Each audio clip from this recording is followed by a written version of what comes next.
Thank you both for that lovely introduction. Hi! Nice to see you all.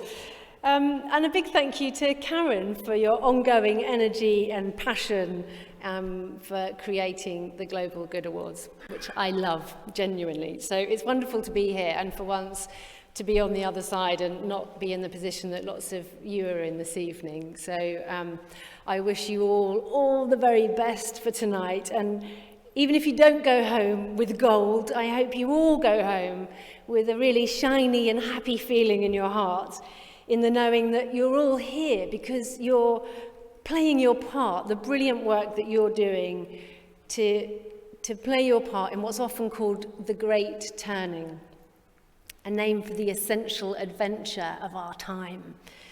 The shift from a destructive industrial growth system ruled by the elite to a life-sustaining, regenerative, and more localized civilization. How many of you have heard the term the Great Turning? I'm curious. A few of you. Go away and look it up. Joanna Macy coined it, a few other people. It's a beautiful term for the work that we're engaged in here. And I think seeing it as a shift, this journey that we're committed to, I think seeing it as an adventure can be incredibly helpful. Because at the end of the day, we don't really know if we're going to win. Obviously, some of you are tonight here. But in the grand scale of things, it's taken us a few hundred years to get into the ecological mess that we're in at the moment. And it might take us more than 10 or 20 or 30 years to get out of it. So how do we face an emergency without an endpoint?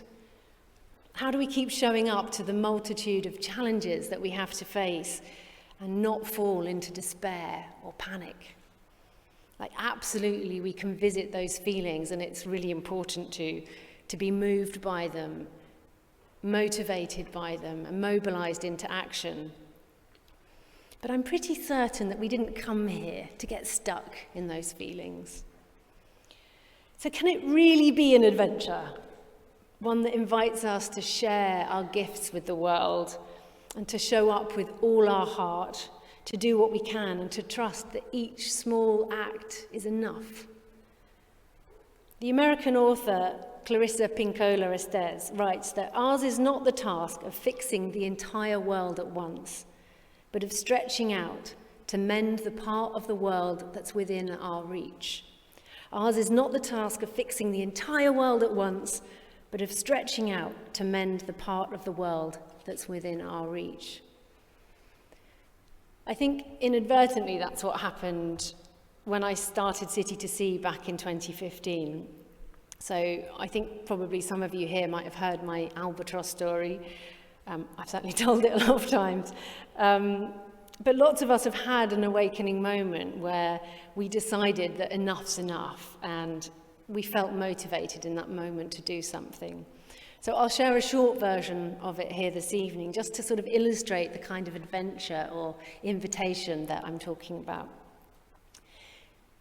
So like so many people that saw the heartbreaking footage of the Laysan albatross chicks in the middle of the Midway Islands in the Pacific back in 2014, so sensitively directed by the artist Chris Jordan, I felt an overwhelmingly deep sense of grief. It triggered a pain in me unlike anything I'd ever felt when seeing human-caused environmental issues. And it really was that pain, that process of really feeling the reality of what was going on in our planet, the impact of our actions, of my actions, that really broke me open. And it didn't feel like it at the time, but it really was a gift. Over a few hours, I was lucky that I was on my own that day when I first saw that video. I think it gave me space to really feel it. And over the course of that few hours, the grief that I was feeling turned into rage. And then again, a few hours later, that rage turned into resolve. I really, really felt that I just couldn't sit back and let that happen. I'd love to just see a sort of show of hands of how many of you have had a similar moment, sort of where you've been inspired by someone or something that's acted as a catalyst for you. Can I have a little look at that?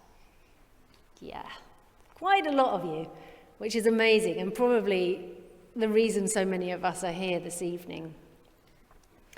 So for me, I'd never campaigned before. I was working in telly, and I literally had no idea where to begin or where to start.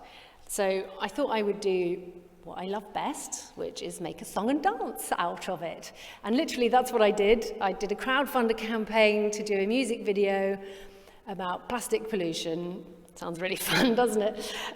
Which I hoped would go viral and change the world. It didn't. Newsflash, I'm not Adele.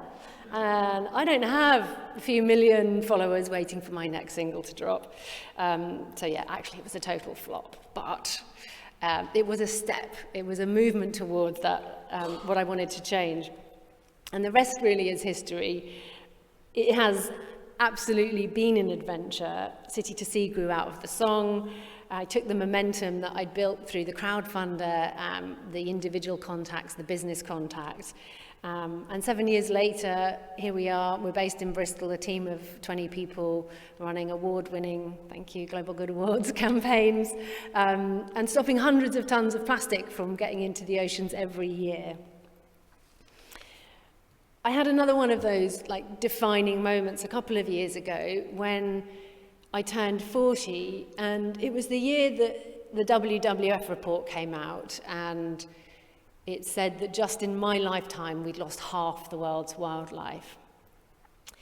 And again, those stats completely floored me. Half the world's wildlife in my lifetime. And actually, I don't know if anybody saw it today, apparently now we're at 70% of the world's wildlife. But we're not going to go there this evening. But I was just like, what does that even mean? Does that mean by the time I'm 80, there's not going to be any left? And again, I went through that process again, revisiting the despair and revisiting the grief, and kind of feeling out of that rubble. Again, there was that question, what part can I play? What can I do about this? So I remember quite clearly making a vow that whenever I had a microphone or an audience, a platform, that I would do whatever I could in that moment to use that as an opportunity to share not just the scale of the problem and the loss and the urgency, but also sharing some of the solutions. And that's when I decided to write my book, How to Save the World for Free. And I think I was hoping that I could take that army of plastic pollution campaigners and give them hundreds more ways to do things in their own lives to support the planet. So maybe for me, I've been paraphrasing Clarissa's words, stretching out to mend the part of the world that was within my reach. And Chris Jordan was doing that too. He was using his gifts as a filmmaker and a storyteller. One small act to mend a part of the world that was can't say that, can I? Was within his reach. And it was incredible. Just the ripples that he created from that film was just incredible. So for you, how do you go about doing it? How do you keep showing up day after day and feeling energized and feeling motivated and feeling resourced? Well, I think one of the ways, there are many, but one of them is to find the things, your unique talents, that light you up, that get your soul fired up and nourish you from the inside out. I think that's what sustains us and what can sustain us, as collectively we fight a fight so big that we can't really even see the end. And sometimes we can't even really see the impact of our actions. And those actions, by the way, might be quiet and small and gentle actions. If you're lit from within, because you're doing the work that really makes your heart sing, you can become a beacon, a source of light and energy that can really guide you and others through even the darkest of times. And I think that's the essential adventure of our time. So this really is for you, in the hope that you can all find your fires if you found them, that we can all shine a bit brighter, that we can kindle them and burn brightly over the years to come, as you do what you can to mend the part of the world that's within your reach, and as you play your part in this great turning. And on that subject, after 7 years at my laptop, fighting the good fight for the oceans with City to Sea and tilling the ground for a more circular economy to take root and flourish, I started to yearn again for songwriting. City to Sea did start with a song. I didn't really plan for City to Sea to come next. And so recently I've been co-writing some comic songs with my husband, Angus. It can get a bit serious, you see, all this environmental stuff. And so Angus and I have been tending the fires of foolishness and writing some silly songs. So when Karen asked me to come and do a keynote for you all this evening, my first response to Karen was like, yeah, can I come and sing some songs instead? And now, Karen also knows that I'm not Adele. And so she was like, yeah, maybe you could do like half a keynote and sing some songs. So thank you, Karen. And without further ado, I would love to welcome to the stage my husband, Mr. Angus Barr.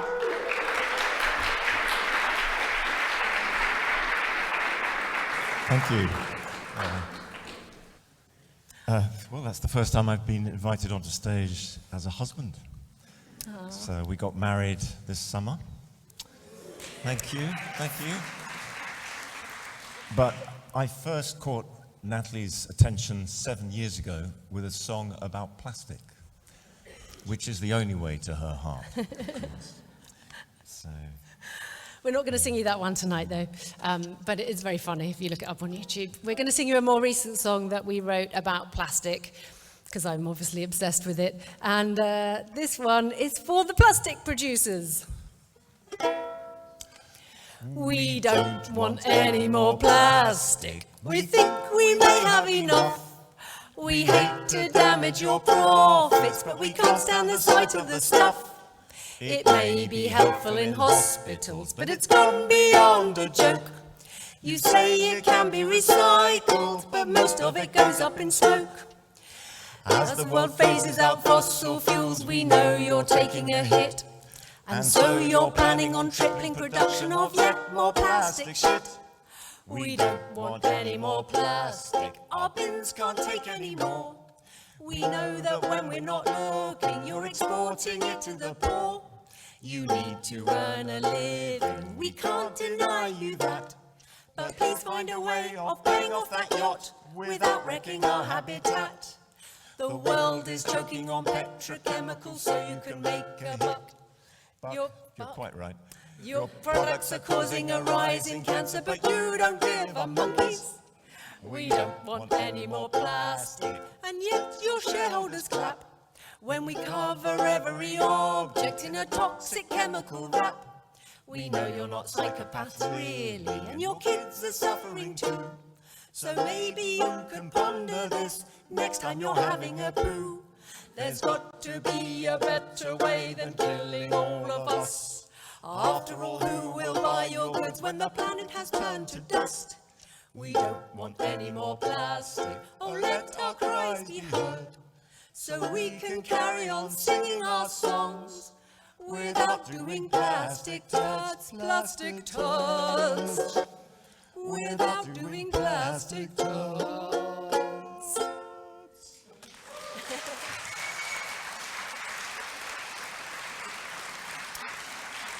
Thank you. We are actually pooing out plastic now, FYI. Microplastics coming in and going out. We're going to stay on the theme of plastic for our next song, and the toothbrush in our house is a bit of a contentious issue. That's true. You could say that it sort of represents a difference in views on how to save the world. Yes, but we don't tend to argue about it. Basically, Angus just writes satirical songs aimed at me. So this is one. We bought ourselves a toothbrush of bamboo. It was for the environment, the least that we could do. When we go on holiday, our toothbrush it is packed, and landing back at Heathrow, our morals are intact. We bought ourselves a toothbrush of bamboo. We thought if having one is good, we may as well have two. We keep it on the dashboard of our new SUV to return our conscience to a state of purity. Oh, bamboo toothbrush, our one and only friend, what would we do without you? Our lifestyle, it would end. We bought ourselves a toothbrush of bamboo. We're finding that it's something that you just can't overdo. It's there in our top pocket every time we eat a steak, to signal to society that we are wide awake. We bought ourselves a toothbrush of bamboo. We must confess we're suffering from a sense of déjà vu, but with fossil fuel investments underpinning all our wealth, it has a positive effect on living with oneself. Oh, bamboo toothbrush, our one and only friend, what would we do without you? Our lifestyle, it would end.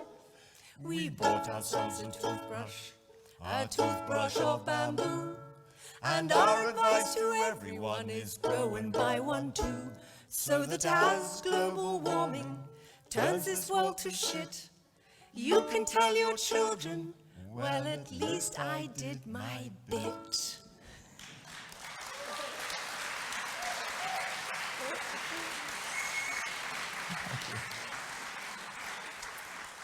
No, we're only teasing. We actually get through something like 200 million plastic toothbrushes in this country every year. So obviously a bamboo toothbrush is a good idea. I'm coming around to that idea. Yeah, thank you, myself. darling. Yes, thank you. I'm gonna be Very good important. None of those 200 million are currently recycled, so yeah. But on the subject of toothbrushes, though, did anyone buy or like one of the Colgate bamboo toothbrushes when they came out? A few of you. Yeah, they weren't in the shops for very long. So basically, you would imagine that when Colgate bring out a bamboo toothbrush, it would literally be like the Rolls Royce of bamboo toothbrushes. But no, they brought out a really, really crap one. It was like rubbing a stick around your mouth. So basically, they could then go back to their teams and go like, no, we tried it. It didn't work, didn't take off. So, back to plastic. So it sounded like very much a case of greenwashing. Yes, a booming industry. Yeah. Well, we have a song about this as well, which we wrote especially for tonight. This is just for yes. you. Imaginatively called the Greenwashing Song. It goes like this. If you need to clean up your grubby corporate image, but there's a pristine rainforest that you would like to pillage, and your accountant says that soon in riches you'll be sloshing, then nothing hits the spot quite like a campaign of greenwashing.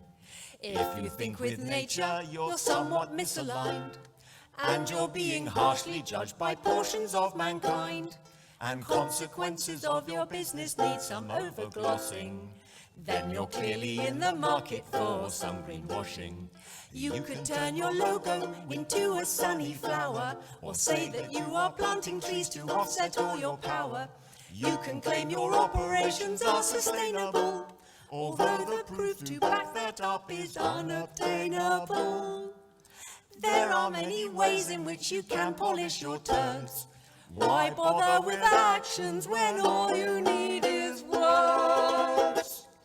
If eco-conscious customers are piling on the pressure, but shareholders don't want to change anything whatsoever, 'cause there are certain bottom lines they'd rather not be crossing, then you're probably best advised to try out some greenwashing.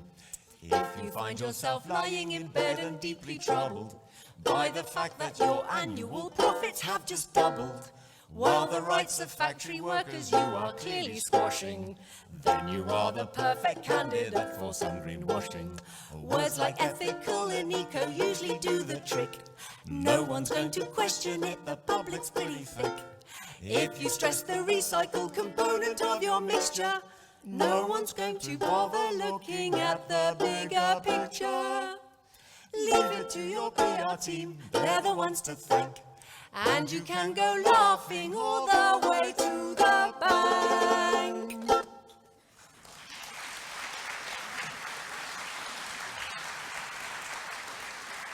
Thank you. So we've got one more song for you this evening. We're moving on to the theme of food. Before we sing it, who in the audience can, which food, bit of more participation here, thanks Louisa for kicking that off, which food is responsible for the highest amount of greenhouse gas emissions? Beef. Of course. Course. Very aware crowd. And can you tell us which country consumes the most amount of beef per capita? Bit further south? What? Yes. Argentina, exactly. And that little factoid is the... Pardon? Good beef. Good beef. We've got beef. I'm sure it's grass-fed, it's organic, but that's a whole other subject. Yeah, Sing you the song anyway. Anyway, this is all about that. Don't cry for meat, Argentina. The truth is it's unsustainable, for it's a major source of greenhouse gases. One should not use it to feed the masses. And as for milk, and as for cheese, they're not really that much better, being more carbon intensive than chicken or pork. So I choose Oatly, a plant-based alternative to dairy that is actually quite delicious, and available in all supermarkets except Aldi and Lidl. Don't try for meat, Argentina. The truth is it's unsustainable, for it's a major source of greenhouse gases. One should not. I just want to check in with the heckler. Go on, give it to me.